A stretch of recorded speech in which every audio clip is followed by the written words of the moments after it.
Hola mi gente, bienvenidos a CNN Dinero. Te saluda Xavier Serbia. ¿Lista? ¿Listo? Comenzamos. El Programa Mundial de Alimentos de las Naciones Unidas estima que 45 millones de personas en todo el mundo están al borde de la hambruna y pide a los más ricos que hagan algo. Por eso pregunto, ¿es la solución dar dinero o va más allá? Lo discutimos.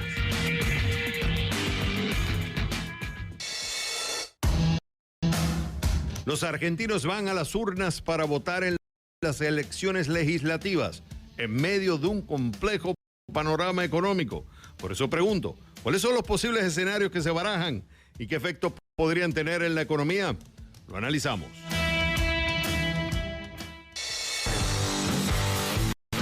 La industria aérea ha sido una de las que más sintió el impacto de la pandemia ante la caída de la demanda y el aumento de las restricciones para viajar. Algunos ven en las aerolíneas de bajo costo la solución para la industria. Por eso pregunto, ¿cómo hacer para enfrentar la competencia, las preferencias en el consumidor, la inflación y los costos de combustible? Lo averiguamos.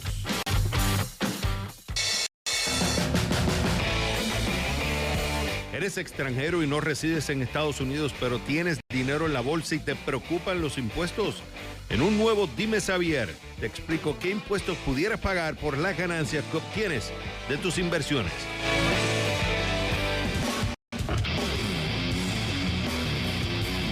Desde la Ciudad del Sol, Miami, comienza el único programa que vive la economía. Este es CNN Dinero, que arranca en 3, en 2, en 1. ¡Vámonos!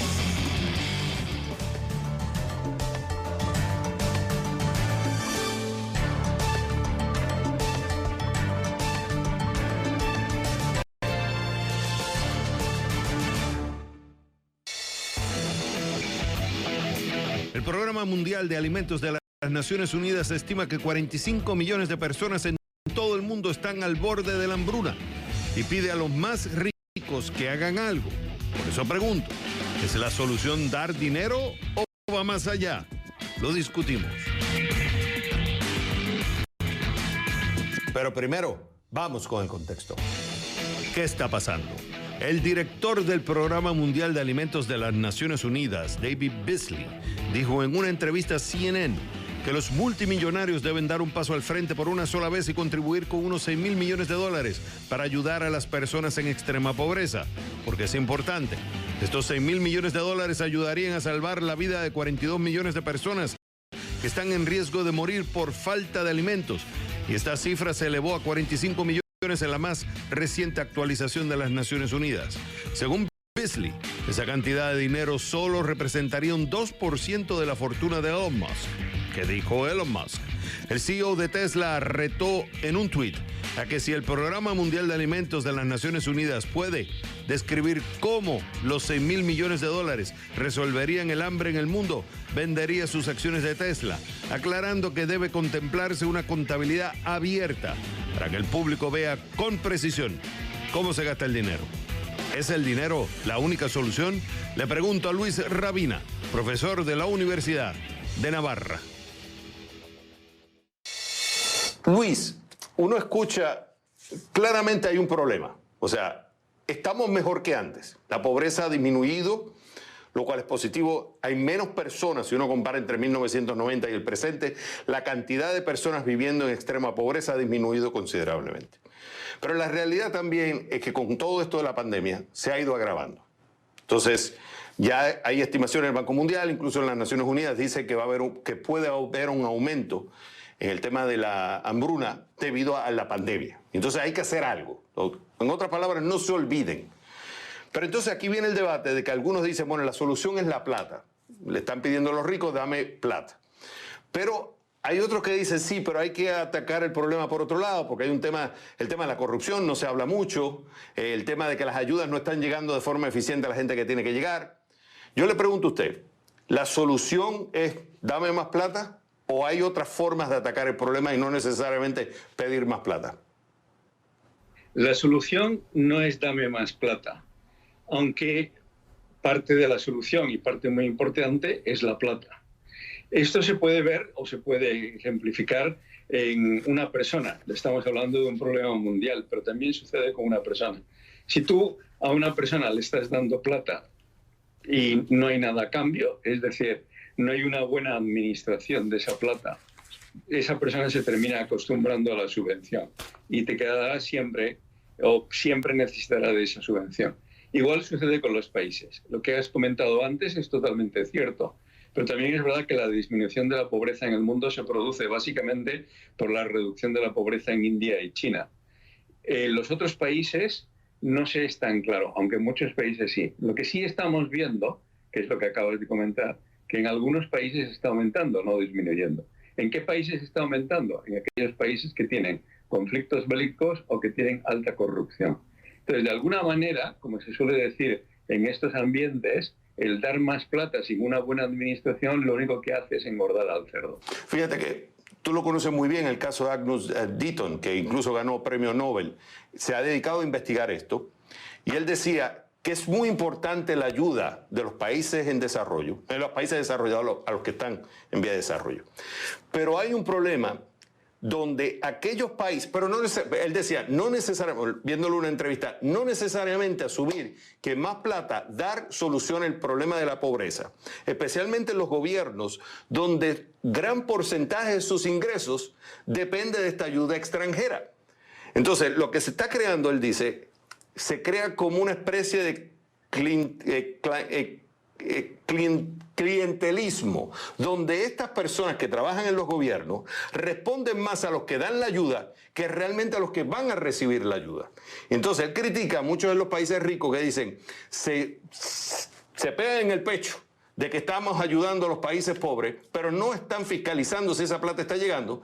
Entonces se crea un contubernio, digamos, entre estos gobiernos y los países ricos que dan plata, y no se están preocupando de que la plata llegue a la gente. Como dice usted, el caso de China e India no son gobiernos que dependen mucho de la ayuda extranjera, sino que se han ocupado de atacar el problema de la pobreza directamente en la gente.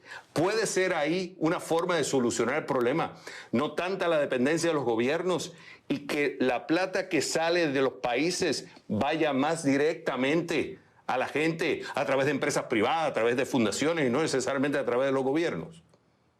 Totalmente de acuerdo. No solamente, primero, de todo lo que has comentado, el trabajo de Agnus Deaton es buenísimo. O sea, me parece, sin lugar a dudas, uno de los grandes economistas y tiene un trabajo, especialmente en los temas de sanidad, pues yo diría que increíble, o sea, que marca un hito en la economía del desarrollo. También, relacionado con este tema, le voy a poner un ejemplo muy sencillo. Si usted dona a un país pobre, por ejemplo, telas o vestidos o pantalones o camisas, pues tenga cuidado porque a lo mejor está arruinando a la industria textil local, que indiscutiblemente es de calidad inferior. Pero usted lo que está haciendo o puede tener una consecuencia no deseada que supone la ruina de muy pequeñas empresas, de personas que necesitan de ese dinero. Entonces, no solamente no está beneficiando al país, sino que lo está perjudicando. Y en cuanto a lo que usted dice, se puede hacer también esa comparación con un niño pequeño. Un niño pequeño, claro que usted tiene que alimentarle, pero si usted alimenta a un mozo, como decimos aquí, de 18 años, lo mismo que está cuidando a un niño de 5 o de 4 años, pues realmente le está haciendo desgraciado toda su vida, le está mal educando. Entonces lo que tiene que hacer el mozo de 18 años es espabilarse. ¿Que hace algunas cosas que están mal hechas? Bueno, ya aprenderá, el tiempo se le da la solución. Esto es lo que yo creo que hay que arreglar, es decir, en situaciones de extrema pobreza, de enfermedad, de violencia, claro que hace falta la intervención. Es lo mismo que sucede con un niño pequeño. Un niño pequeño no es autosuficiente por definición. Ahora, darle a un adulto, a un joven, mal acostumbrarle a la subvención y todas las cosas que yo le puedo hacer. Eso no se puede hacer, es contraproducente. Ahora, Luis, ¿no debería también enfocarse la discusión en eso? O sea, me llama la atención que rápido es, los ricos tienen que dar más plata, o sea, como que incluso se infiere, se hace una falsa causa, una falacia de que la culpa de la pobreza es porque los ricos son los que están teniendo más plata y no están repartiendo. Y la discusión que debería también llevarse, me refiero a nivel masivo, la discusión de si la plata que se está dando se está utilizando de forma eficiente, cómo atacar el tema de la corrupción. No estamos diciendo, utilizando las palabras de Angus, no que no se dé plata, porque en medicamentos, en sanidad, en agua potable, ha habido un resultado muy positivo. Pero también es cierto que si se está dando tantos miles de millones de dólares, ¿no deberíamos también tener la discusión si ese dinero se está utilizando de forma eficiente en vez de decir, bueno, Rico, dame más? Estoy totalmente de acuerdo. Lo que pasa es que, vamos a ver, la solución cuando se dice esto es un problema de que los ricos tienen que ser menos ricos y dar más platas a los pobres, pues no digo que en parte puedan tener razón, ¿vale? Pero eso es un tema muy estudiado. Pero yo creo que eso es un motivo porque la gente está comparando las situaciones y son comparaciones que no se pueden hacer. Después también existe una cuestión que al ser humano le gusta, que es la solución fácil. Y por lo tanto, todo el mundo le puede gustar o lo puede decir que lo entiende. Y por lo tanto, se convierte en algo popular. Pero desde luego no es la solución. O sea, los ricos no son culpables en la mayoría de los casos de la existencia de los pobres. Eso no quiere decir que los pobres no tengan una serie de problemas y que en algunos momentos nosotros tengamos que ayudarles, como decía antes, como se le ayuda a un niño. Ahora, a un determinado nivel es el país, son esa sociedad la que tiene que espabilarse. Es decir, si no entramos en una dinámica del neocolonialismo, de la dependencia, que a mí me parece nefasta, es decir, no estamos fomentando la libertad de esas personas. Nosotros tenemos que ayudar a esas personas, pero no para dominarles, sino para que ellos sean libres, autónomos y sepan salir adelante y llevar a cabo el sueño que tienen en su vida como tú y como yo. Luis Ravina, fue un placer haberlo tenido en el programa. Igualmente, muchas gracias y para lo que quieras. Ha sido un auténtico placer. Cuando regresemos a CNN Dinero, ¿quién se lleva la medalla de oro y de cartón de la semana? Eso, al volver a The Number One, CNN Dinero.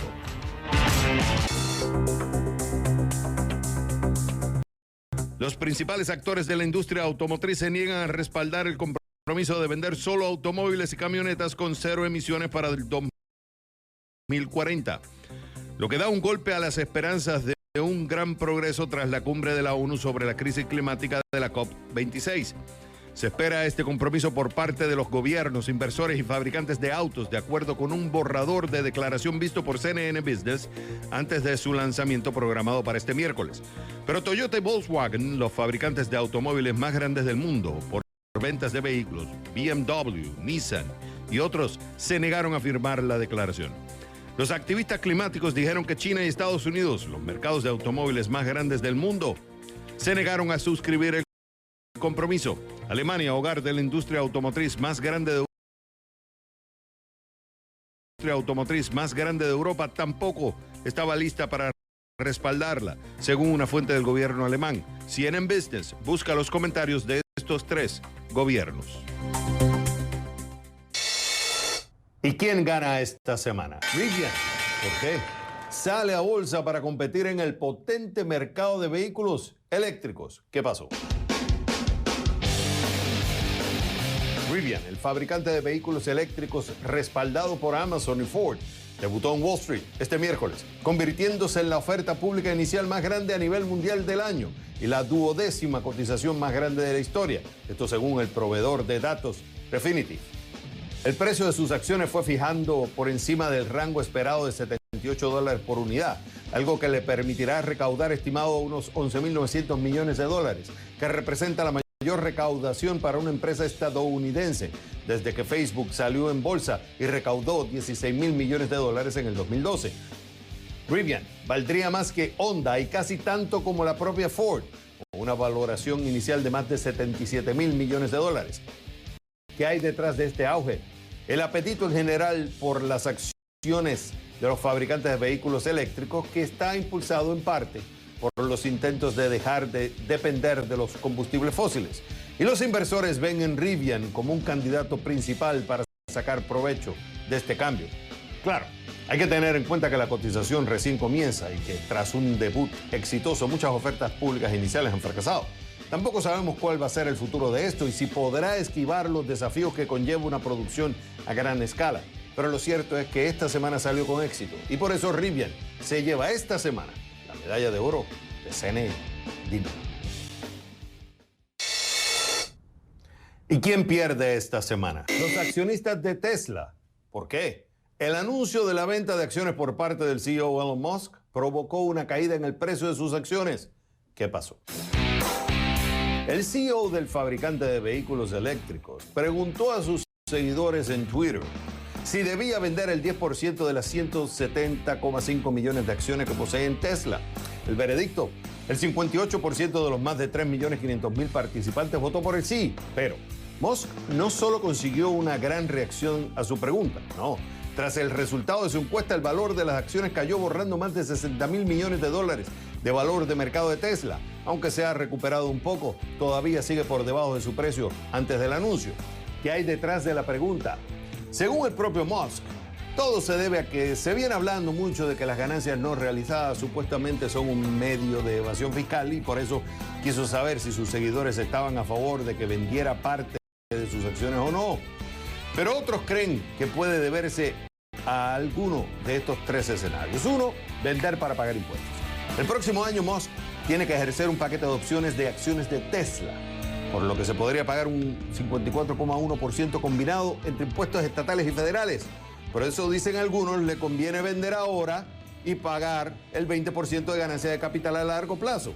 Según estimaciones de CNN, debería pagar entre 11.000 y 16.000 millones de dólares en impuestos. Segundo escenario es capitalizar el precio de las acciones. Como el precio es demasiado alto, ahora es momento de vender. Y el tercer escenario, otros creen que tiene que pagar mucha deuda y por eso vende. Lo que sabemos hasta ahora es que finalmente se deshizo de aproximadamente 5.000 millones de acciones. Según Bloomberg, su hermano también vendió 109 millones de dólares en acciones antes de la encuesta. En cualquier caso, Musk ha creado una controversia sobre esto. Y no sabemos si es bueno para él y tampoco si este efecto en la acción es duradero o momentáneo. Pero lo cierto es que Musk vende y el precio de las acciones cayeron. Por eso los accionistas de Tesla se llevan esta semana la medalla de cartón de CNN. Dime.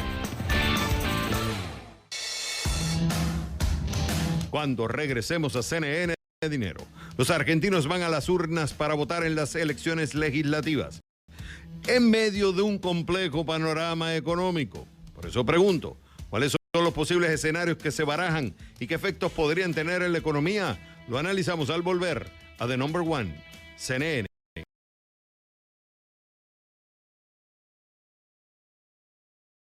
Dinero.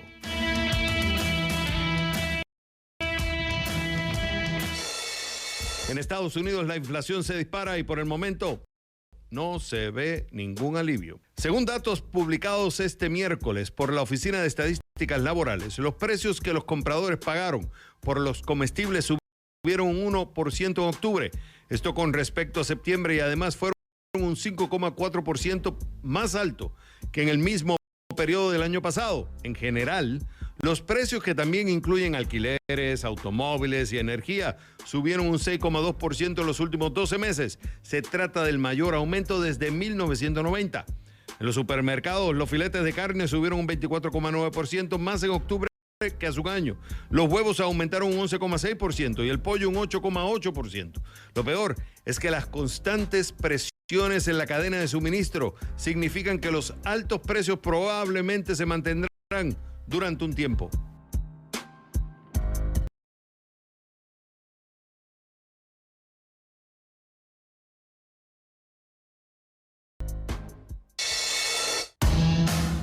Los argentinos van a las urnas para votar en las elecciones legislativas en medio de un complejo panorama económico. Por eso pregunto, ¿cuáles son los posibles escenarios que se barajan y qué efectos podrían tener en la economía? Lo analizamos.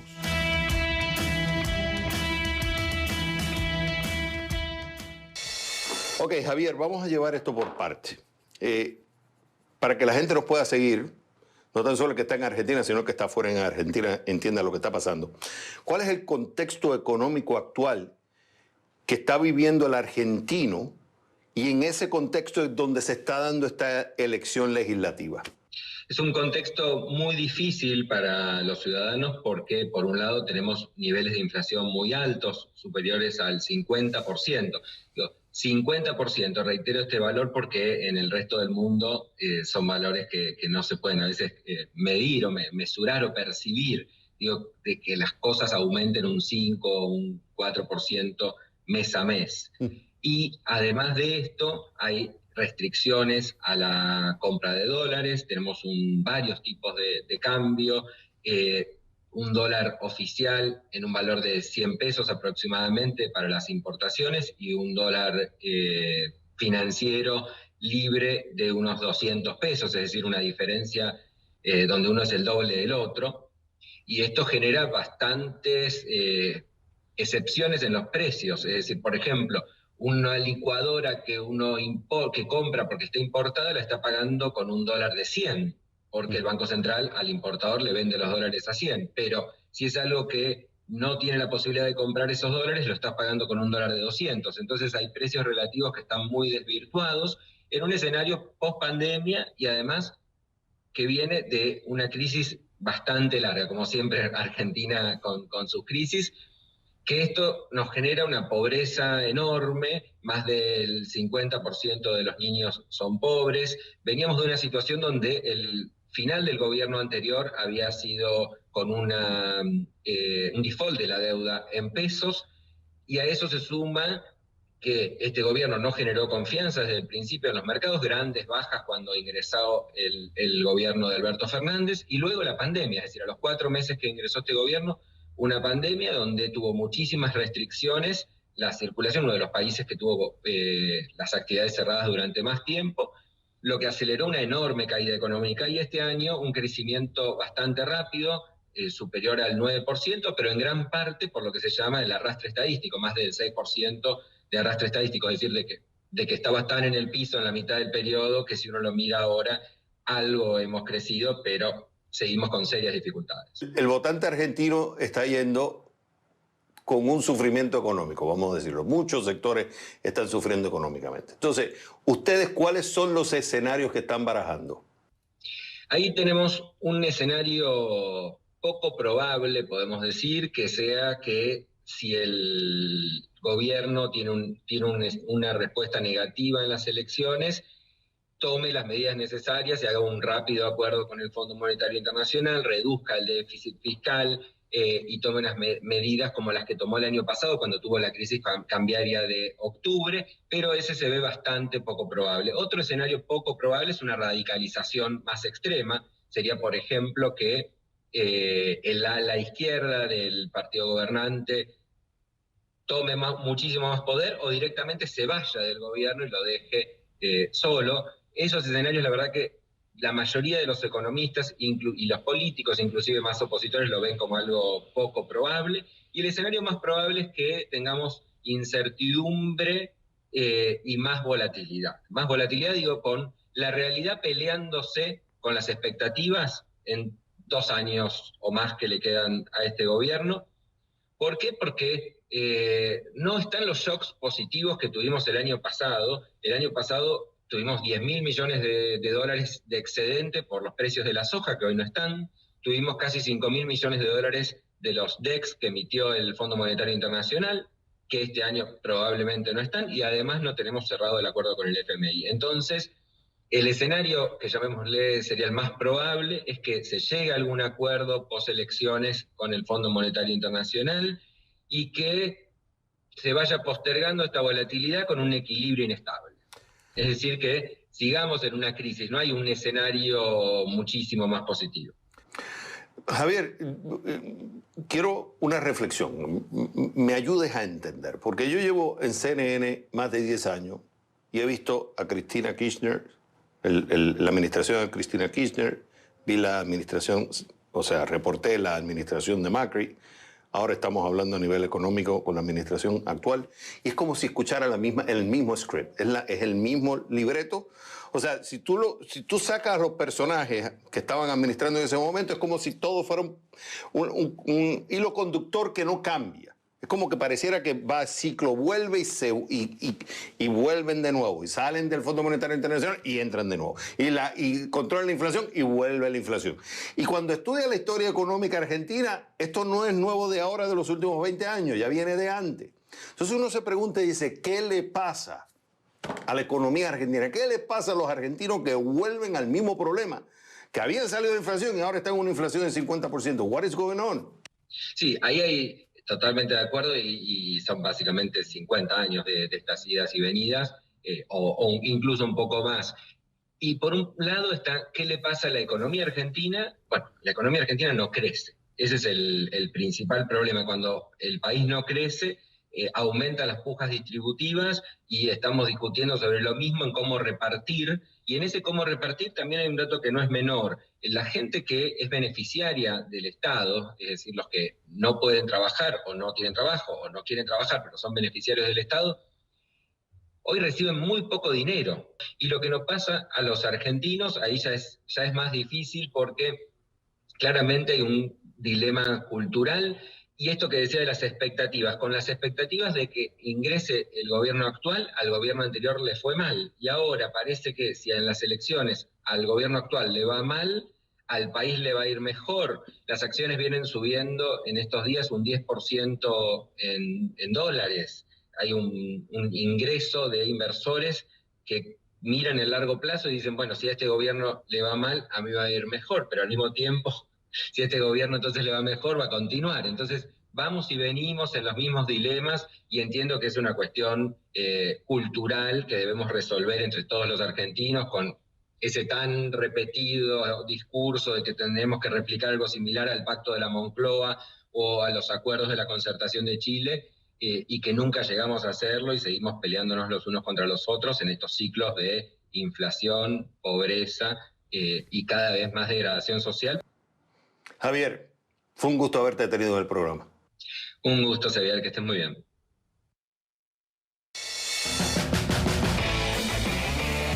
Cuando regresemos a CNN Dinero, ¿eres extranjero y no resides en Estados Unidos, pero tienes dinero en la bolsa y te preocupan los impuestos? En un nuevo Dime Xavier te explico qué impuestos pudieras pagar por las ganancias que obtienes de tus inversiones al volver a The Number One, CNN Dinero. Oh, say, can you see? Te veo muy contento. Sí, es que mi inversión en la bolsa en Estados Unidos me está dando ganancias. ¡Qué bien! Sí, y ya tengo todo eso gastado. ¿Todo? ¿Y los impuestos? No, eso no me corresponde a mí, porque yo no vivo ahí. Ay, Einstein, aunque no vivas ahí, tienes que seguir las reglas tributarias. Me preguntan, Xavier, una persona que no vive en Estados Unidos, ni es residente, pero viaja de vacaciones a Estados Unidos y tiene una cantidad de dinero invertido en la bolsa a través de una compañía de corretaje, ¿debe pagar impuestos en Estados Unidos? La respuesta corta, sobre el dinero generado aquí, generalmente sí. Vamos por partes. Los extranjeros no residentes pagan impuestos solo sobre sus ingresos de fuente dentro de Estados Unidos y sobre ciertos ingresos relacionados con la realización de una transacción comercial o un negocio en Estados Unidos. ¿Cuánto? El Servicio de Impuestos Internos, el IRS por sus siglas en inglés, dice que depende de si lo que recibiste está efectivamente conectado con un negocio o transacción en Estados Unidos o no. Y si es ganancia de capital, si son dividendos o si son pagos por interés. Por ejemplo, si hubo ganancia de capital, generalmente no es gravable si estuviste en Estados Unidos menos de 183 días durante el año. Los dividendos generalmente están sujetos al 30%, a menos que tu país de origen tenga un acuerdo fiscal con Estados Unidos que especifique otra cosa. Tocaría que fuera menor y también posiblemente en caso de que pagues impuestos, esa cantidad la puedas usar como crédito cuando declaras impuestos en tu país de origen. Y si recibieses una compensación de pagos por intereses devengados, depende si lo paga a un instrumento de renta fija individual o si es un portafolio de bonos o si viene de un fondo índice cotizado, un ETF, por sus siglas en inglés. Puede que no tengas que pagar nada, como que te retengan 30% o menos, dependiendo si tu país de origen tiene un acuerdo fiscal con Estados Unidos. Habrás notado que uso mucho, depende de esto, depende de aquello. ¿Por qué? Como dicen, el diablo está en el detalle. Entonces te sugiero, número 1, no generalices. Ese es un error. Tu situación y tus ingresos producidos en Estados Unidos son únicos. No es que hay que evaluar qué le pasó a María o a José, no, cada caso es único y por eso tienes que ver cómo se aplican las leyes a tu caso. Número 2, busca la publicación 519. Busca la publicación 519 del IRS y comienza a familiarizarte con ella. Número 3, lee sobre impuestos a extranjeros no residentes. Lee la sección Impuestos sobre los extranjeros no residentes, que tiene más información sobre la postura del IRS. Número 4, asesórate. Como el diablo está en los detalles, hay que buscar especialistas que conozcan el tema y puedan decirte qué se aplica según tu caso. Para esto, lo mejor es dar con un contador especializado en temas de impuestos para extranjeros no residentes, o NRA, por sus siglas en inglés. Número 5, ten un plan de acción. No ejecutes nada sin tener un plan de acción. Antes de hacer cualquier cosa, primero tienes que describir cómo vas a mover ese dinero, ya sea una venta o una compra, y conocer qué efecto impositivo tiene cada escenario para determinar cuál es la mejor opción en tu caso. Dije, no interpretes esto como una asesoría de impuestos, ni mucho menos legal. Lo que intento es darte una idea de por dónde comenzar para tener respuestas específicas sobre tu caso. Lo mejor es sentarte con un especialista, con un abogado o un contador que tenga experiencia en tu país y en Estados Unidos sobre estos casos. ¿Me explico?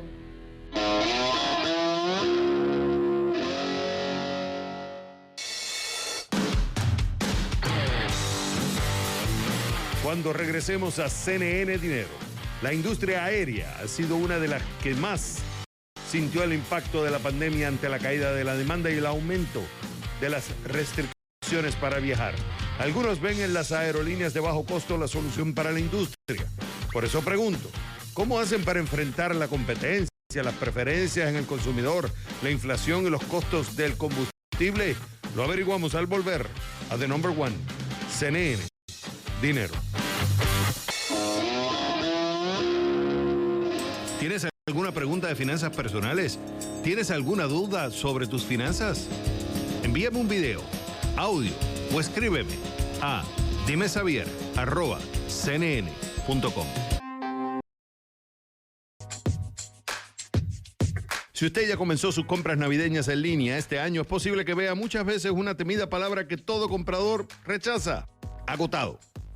Un informe de Adobe Analytics indica que hubo más de 2.000 millones de casos de un producto agotado en línea en 18 categorías rastreadas el mes de octubre. Es un 33% más que en el mismo mes del año pasado y, óigase bien, un 325% desde octubre del 2019. Dijo la compañía que una de cada 50 páginas que visita en línea mostrará un mensaje de agotado. Y según el informe, entre las categorías de productos que enfrentan los niveles más altos de carencia se encuentran los electrónicos, las joyas, la ropa, los artículos para el hogar y el jardín y los artículos para mascotas. La firma analizó más de 1 billón de visitas en línea a la mayoría de los 100 principales minoristas web de Estados Unidos.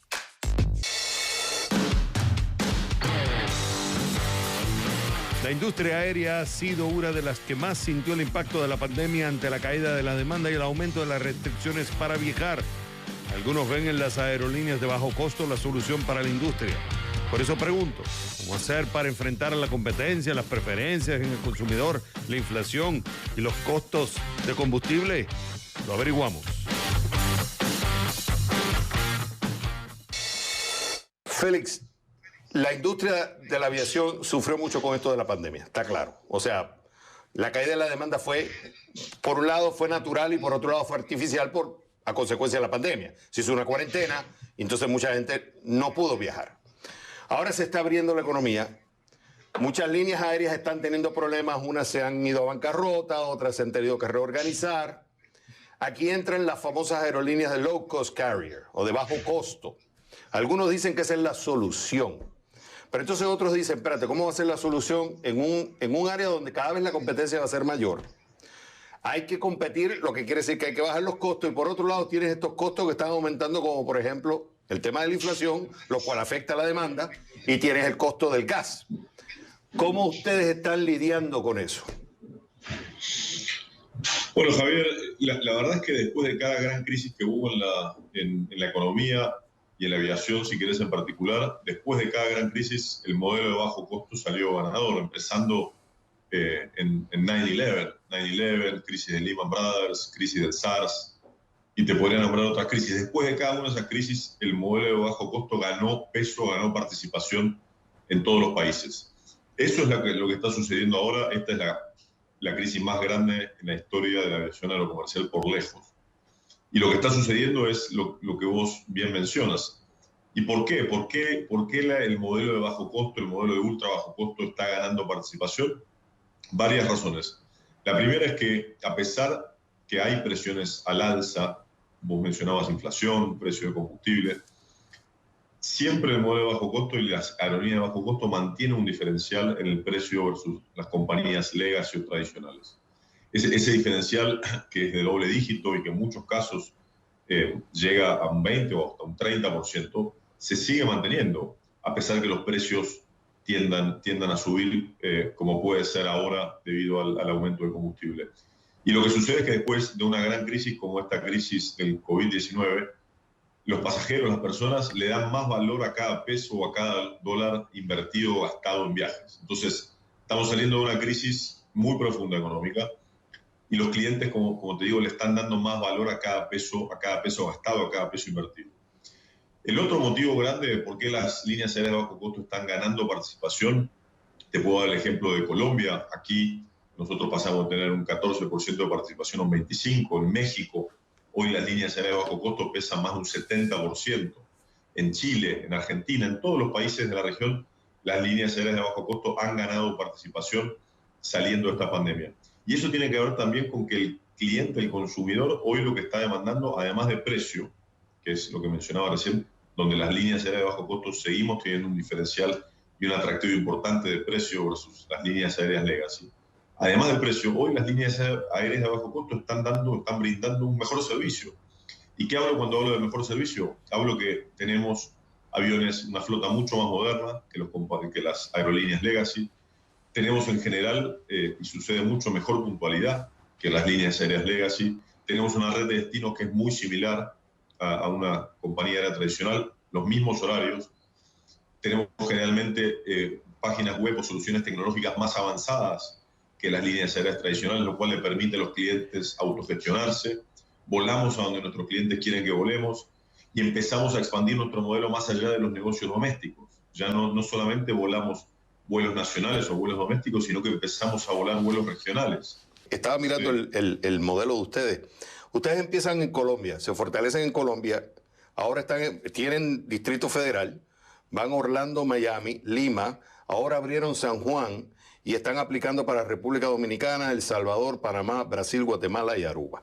Entonces, la preocupación de algunos es que lo que pasa con esta línea aérea de low cost carrier, lógico, salen de una necesidad, la gente baja la demanda, por tanto hay que acoplarse a esa nueva realidad, bajar los costos, la gente tiende a viajar, ya no son los viajes largos, sino son viajes más regionales y locales. Entonces las líneas aéreas atacan esa necesidad, surge una oportunidad, pero ¿qué pasa? Empiezan a expandirse mucho y como resultado, como necesitan volumen, se expanden demasiado, que entonces ahí después vienen los problemas y cuando hay una crisis se tienen que reorganizar o se va a bancarrota. En el caso de ustedes, ¿cómo están tratando de evitar ese problema?